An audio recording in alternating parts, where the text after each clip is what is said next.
Hey guys, welcome to my bookshelf. It is Zakia, and today I hope you find something you like. We are in Dollar General. Okay, we're in Dollar General because I want to see what kind of books we can find. I think I've seen somebody else do this. I don't know. Maybe I didn't. Maybe I did. I'm tripping. But I want to see if they have any good books here that we can find.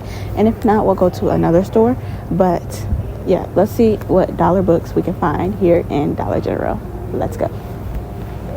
I actually don't know where the book aisle is, so... Say hey to hubby. Hey, what's going on, y'all? Okay. So, I don't know what I was thinking. It's all crosswords and puzzle books. But I know there has to be something here, right?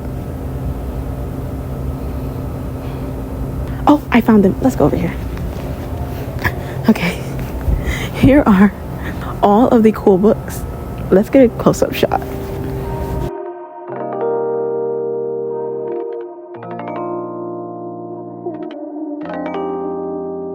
I actually don't know. I see some Nora Roberts here. So we've got some famous authors in the cut. And they all are $3. Oh my goodness. There's actually a lot of options. Wow.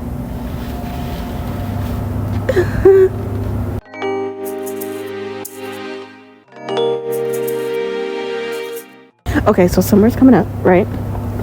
And I already see a book called The Summer Sisters by Sarah Richardson. The Bookish sisters share everything, even ownership of their beloved Juniper Inn. As children, they spent every holiday there until a feud between their mother, Lillian, and Aunt Sassy, one that would last for decades, kept them away. When plans for a grand reopening of the inn coincide with Sassy's 70th birthday party, youngest sister Rose decides it's time for a family reunion. Only she'll need help from a certain handsome hardware store owner to pull off the extravagant celebration. It's romance.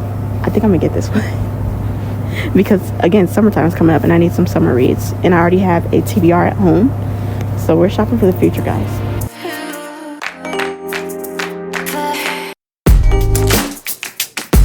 This shelf is leaning, okay? It's been here for a minute and I don't think anybody has ever touched it because it's packed.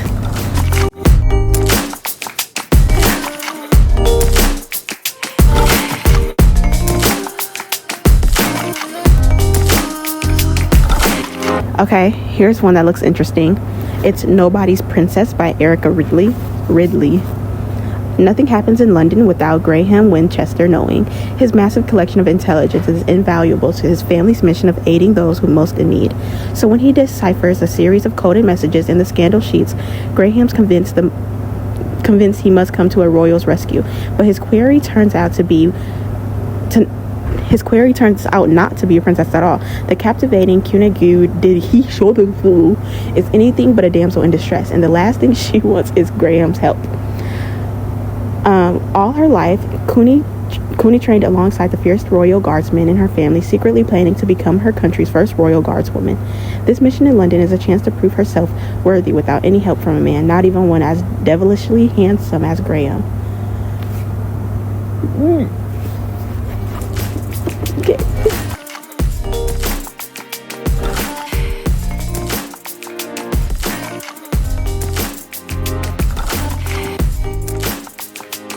I found the books.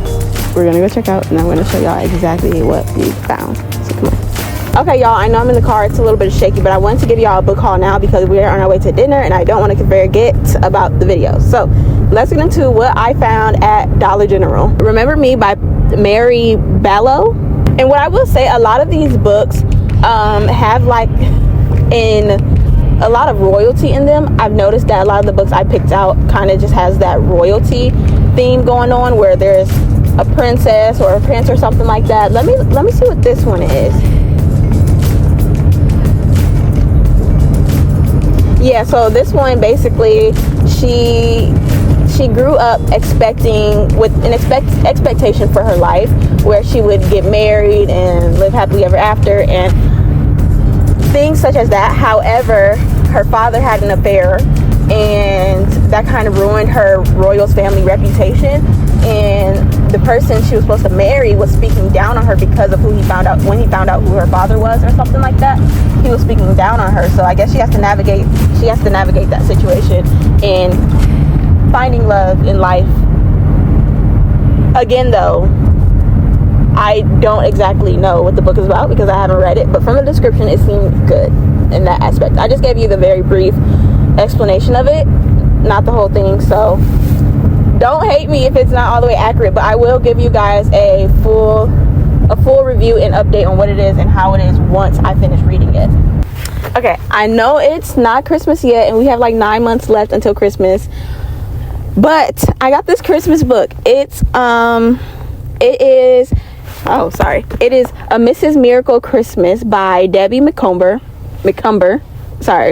And basically, first of all, if you haven't caught on yet, I am trying to promote way more faith-based books on my channel, way more faith-based authors on my channel, and kind of steering away from what I used to love and what I used to be so obsessed with, all the dark stuff. And so now that I am on my journey with God, I am finding more books that represent that lifestyle or represent my beliefs a little bit more without making me feel uncomfortable with reading certain things. I got this book because it's about a family who have been struggling to have a baby, and Christmas is coming around, and I think it's like they need help with their mother. Well, this woman, she needs help with her mother, and so she's looking at hiring for help, but there's no in-home caregiver to come help them this Christmas season.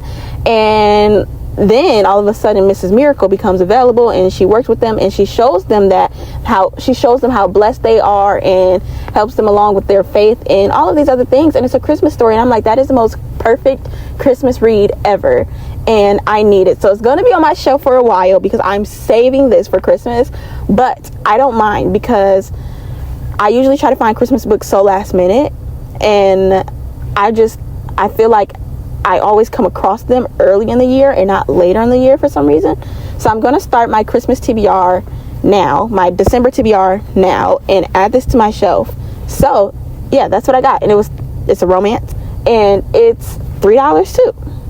Okay, the last one I got, you guys actually seen me pick this one up. It was one of the first books I picked up simply because there was the word summer in there and it drew me in, and then I seen the lawn chairs and the water and the grass, and it instantly gave me summer vibes. And summer is coming up, so I need to get my summer reads together, and I'm super excited to read this summer. And y'all, I want to go on like picnics and everything.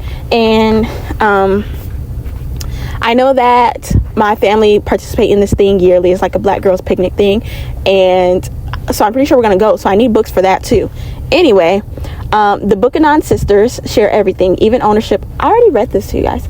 Anyways, it's about sisters who share ownership of an inn, and then as children they spent every single holiday there until a feud between their mother Lillian and someone named Aunt Sassy got in between all of them and kept them away, and it lasted for decades. However, there was a grand reopening that they planned for the inn, and it coincided with Aunt Sassy's 70th birthday. So the younger sister Rose decides that it's time for a family reunion, but she'll need help from a certain handsome hardware store owner to pull off the extravagant celebration.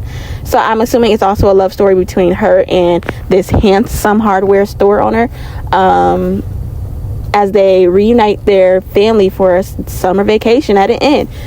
Okay, yeah, you guys get the point, because I feel like a common thing with summer reads are summer vacation home or summer family vacay and summer trips and things like that, and it's just always so heartwarming and inspiring and cozy. So that's why I got this. Not bad though. I'm actually kind of excited to read these. I don't know what it is. I always pass by the books in dollar stores, and I'm just like I just assume they're not going to be good or they're not going to be interesting for some reason. And then they're also so small, so I'm just like, those are small. They're small, but some of them are really thick. But because they're just small, I'm like, oh yeah, I know it's not going to be good. I think also because growing up, my family around me, whenever they read books or had books, it was those small, tiny books. And it always seemed like a book I was so uninterested in. Like, how are you reading that? And so I think my mind was just kind of in a space where it's like, I know those books aren't going to be good because of what I've seen or what I'm used to. And then them also just being at the dollar store for some reason. I don't know. So I was just like, what if the books are actually good? And I have found some good books at other stores before. So I was like, let me just go actually look at what they have, because they have a rack full of books that just sit there. And yeah, so today we went and we got some books from the Dollar Tree, and I'm super excited to put them on my shelf and read them. I will see you guys in the next video. I hope you enjoyed this one, and this is your sign to go check out your local Dollar General or Dollar Tree or whatever, because I was at Dollar General. I keep saying Dollar Tree. I was at Dollar General. I love Dollar General. Bye guys.